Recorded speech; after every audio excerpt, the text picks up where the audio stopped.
Mic बंद करा। Highway को फ्री होल्ड करने का केंद्र सरकार ने ऐतिहासिक फैसला लिया है, क्या फायदा होगा और ऐतिहासिक क्यों फैसला है? हा निश्चितपणानं ऐतिहासिक निर्णय आहे।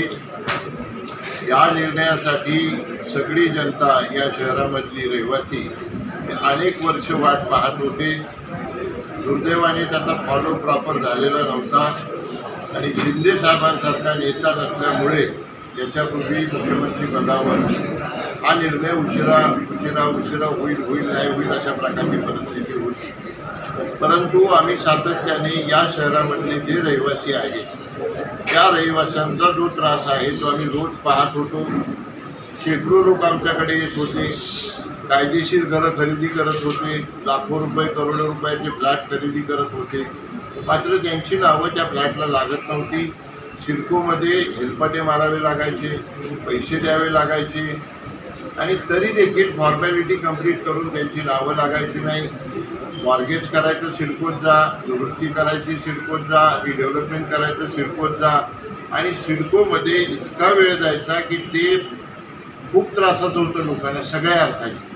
म्हणून माननीय मुख्यमंत्र्यांना आम्ही सांगितलं या शहरामधल्या नागरिकांचा हा प्रॉब्लेम आहे, खूप त्रास आहे, मेहरबानी करून सगळ्या जमिनी फ्रीहोल्ड करा। सिडको येऊन बाबा आता 50 वर्ष झाली, 60 वर्ष झाली, आता सिडकोपासून आम्हाला मुक्तता द्या, सिडकोचा सासुरवास बंद करा।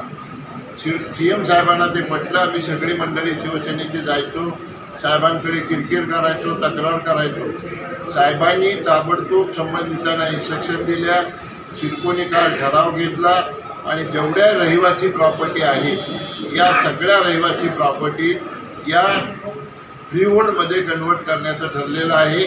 शासनाचा निर्णय माझ्या माहितीप्रमाणे फार तर 8 दिवसाच्या आत माननीय मुख्यमंत्री जाहीर करतील असं मला अपेक्षित आहे। मी त्याच्यावर बोलणं योग्य नाही, परंतु मुख्यमंत्र्यांची कामाची पद्धत आहे।